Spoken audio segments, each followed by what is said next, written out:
Hello students, refrigeration and air conditioning के अंतर्गत आपका जो बायो रेफ्रिजरेशन सिस्टम था उस चैप्टर को हमने कंप्लीट कर दिया है और आज उसमें हम आपको कुछ न्यूमेरिकल कराएंगे।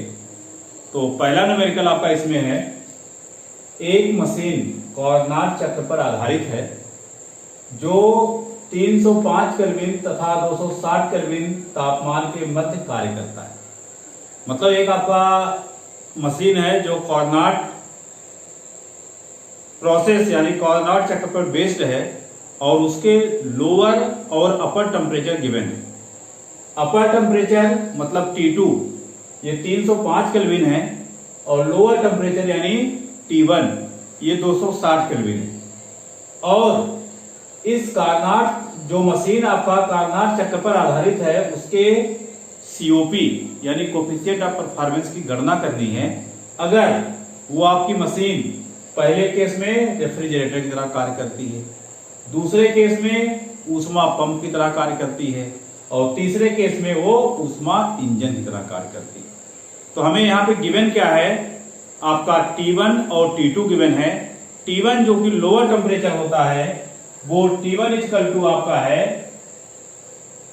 260 केल्विन और T2 जो कि अपर टेम्परेचर है वो आपका 305 केल्विन है। अब आपको पहले पार्ट में फाइंड करना है COP ऑफ रेफ्रिजरेटर, मतलब रेफ्रिजरेटर के लिए कोफिशिएंट ऑफ परफॉर्मेंस की वैल्यू फाइंड करनी है। तो COP ऑफ रेफ्रिजरेटर का फार्मूला होता है T1 upon T2 minus T1।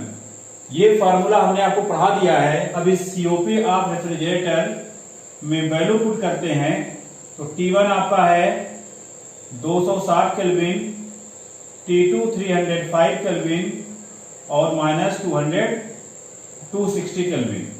तो COP ऑफ रेफ्रिजरेटर की जो वैल्यू आएगी 206 अपॉन, यहां से इसको माइनस करेंगे तो ये आपका आ जाएगा 45 और इसको जब हम डिवाइड करेंगे तो यहां से वैल्यू आएगी 5 पॉइंट समथिंग यानी 5.78 के करीब आ जाएगी। तो COP ऑफ रेफ्रिजरेटर की वैल्यू आ जाएगी 5.78 और इससे हमने पहले बताया था कि आपका COP की कोई यूनिट नहीं होती है, तो ये आपका COP ऑफ रेफ्रिजरेटर के लिए वैल्यू आ गई। अब हम सेकेंड पार्ट में फाइंड करेंगे COP ऑफ पंप। तो COP ऑफ पंप का जो फार्मूला होता है इसमें T1 की जगह T2 हो जाता है। तो COP ऑफ पंप की बात करते हैं, COP of pump equal to formula होगा T2 upon T2 minus T1। यहां वैल्यू पुट करेंगे 305 अपॉन 305 माइनस 260। तो COP ऑफ पंप की वैल्यू आएगी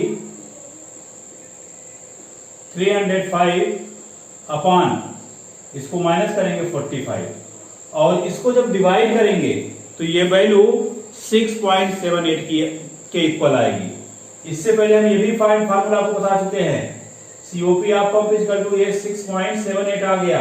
आप चाहे यहां से निकालिए या दूसरा हमने COP ऑफ पंप और COP ऑफ रेफ्रिजरेटर में रिलेशन भी बताया है। अगर हम उस फार्मूले से फाइंड करते हैं तो आपको यहाँ पे इतना सब कैलकुलेशन की जरूरत नहीं पड़ेगी। हमने ये भी बताया था COP of pump is equal to 1 plus COP of refrigerator. तो COP of pump COP of pump की वैल्यू फाइंड करने के लिए हम इस फार्मूले का भी यूज कर सकते हैं 1 प्लस 5.78। तो यहां से भी हम COP ऑफ पंप की वैल्यू फाइंड कर सकते हैं।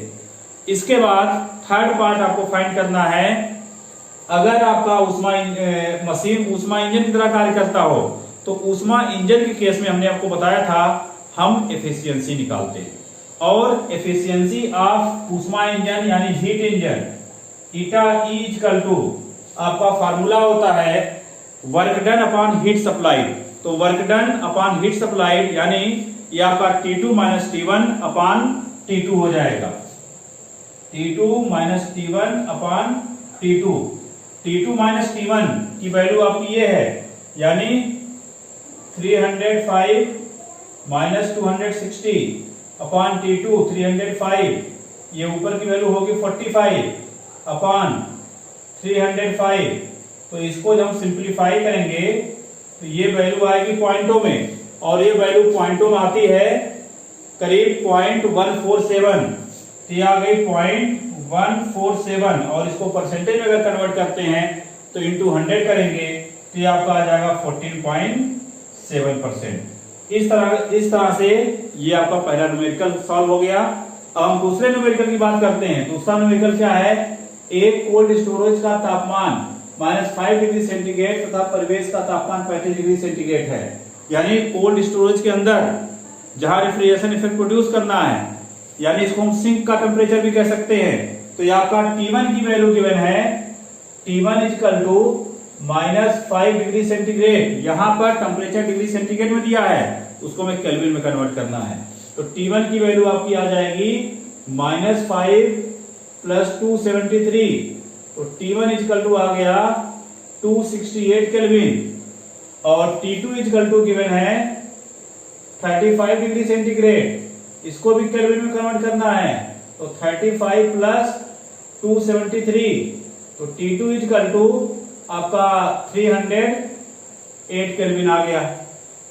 अब इसके बाद हमें फाइंड क्या करना है, और क्या गिवन है? परिवेश वाला कोल्ड स्टोरेज को प्रदान की गई ऊष्मा 29 किलोवाट है, को चलाने के लिए आवश्यक कार्य की गणना कीजिए जब संयंत्र की वास्तविक सीओपी आदर्श सीओपी का 1/3 है। यानी सीओपी जो एक्चुअल है वो आइडियल सीओपी का आपका 1/3 है। तो इसके लिए हमने भी एक फार्मूला इसमें आपको पहले बताया है कि एक्चुअल सीपी और आइडियल सीपी में क्या रिलेशन होता है। यहां पे एक फार्मूला है, COP of actual equal to 1/3 COP of ideal. ये आपका एक रिलेशन होता है। तो सबसे पहले हम सीओपी ऑफ आइडियल की वैल्यू फाइंड करते हैं। COP of ideal equal to, ये रेफ्रिजरेटर है, तो रेफ्रिजरेटर के लिए सीओपी का फार्मूला क्या है? T1/T2 - T1। इस फार्मूले में वैल्यू पुट करेंगे, T1/T2 - T1। तो T1 की वैल्यू यहां कितनी है? आपका 268, T2 308 - 268। तो यहां से सीओपी ऑफ आइडियल की वैल्यू आ जाएगी, COP of ideal equal to क्या, यहां से निकलेगी वैल्यू, ये वैल्यू जो आपकी आएगी करीब 6.7 के आसपास आएगी। तो ये सीओपी ऑफ आइडियल सीओपी की वैल्यू आ गई। अब यहां से हम एक्चुअल सीओपी निकालेंगे। तो एक्चुअल सीओपी निकालने के लिए आइडियल सीओपी वैल्यू यहां पुट करेंगे, तो सीओपी आपका एक्चुअल इक्वल टू 1/3 6.7, ये 2 पॉइंट समथिंग वैल्यू आएगी। यानी ये वैल्यू आपकी आएगी 2.233 के आसपास आ जाएगी एक्चुअल सीओपी। अब इसके बाद एक्चुअल सीओपी, वर्क डन और हीट सप्लाई में रिलेशन होता है। सीओपी एक्चुअल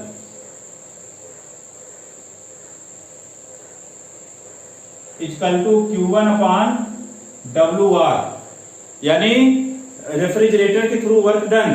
तो यहां से अगर हम इसका एक ब्लॉक डायग्राम बना लें तो आपका T1 यानी -5 डिग्री सेंटीग्रेड ये हो जाएगा। यहाँ पे आपका रेफ्रिजरेटर R होगा, जिसके ऊपर वर्क डन जो होगा वो WR है, और यहाँ से जो हीट T2 मतलब यहाँ पे T2 टेम्परेचर जो होगा 35 केल्विन होगा। मान लेते हैं यहाँ से Q1 हीट दी जा रही है और यहाँ पे Q2 हीट पहुंच रही है, तो Q2 इक्वल टू होगा Q1 + WR। तो यहाँ पर Q1 गिवन है, आपका एक्चुअल सीओपी गिवन है, हमें WR की वैल्यू निकालनी है। तो एक्चुअल सीओपी 2.233, Q1 की वैल्यू आपको गिवन है 29 किलोवाट। तो 29 किलोवाट यहाँ वैल्यू पुट करेंगे, 29/WR। तो WR इक्वल टू हो जाएगा 29/2.233। इसको सिंप्लीफाई करेंगे तो ये वैल्यू आपकी आ जाएगी करीब 12 पॉइंट समथिंग आएगी, तो याद आएगी 12.987 किलोवाट। तो ये आपका रेफ्रिजरेटर के थ्रू आपका वर्क डन है। तो इस तरीके से आप लोग न्यूमेरिकल कि ट्राई करिएगा। कुछ न्यूमेरिकल और हम आपको नेक्स्ट टाइम पे कराएंगे। आज के लिए इतना ही। Thank you.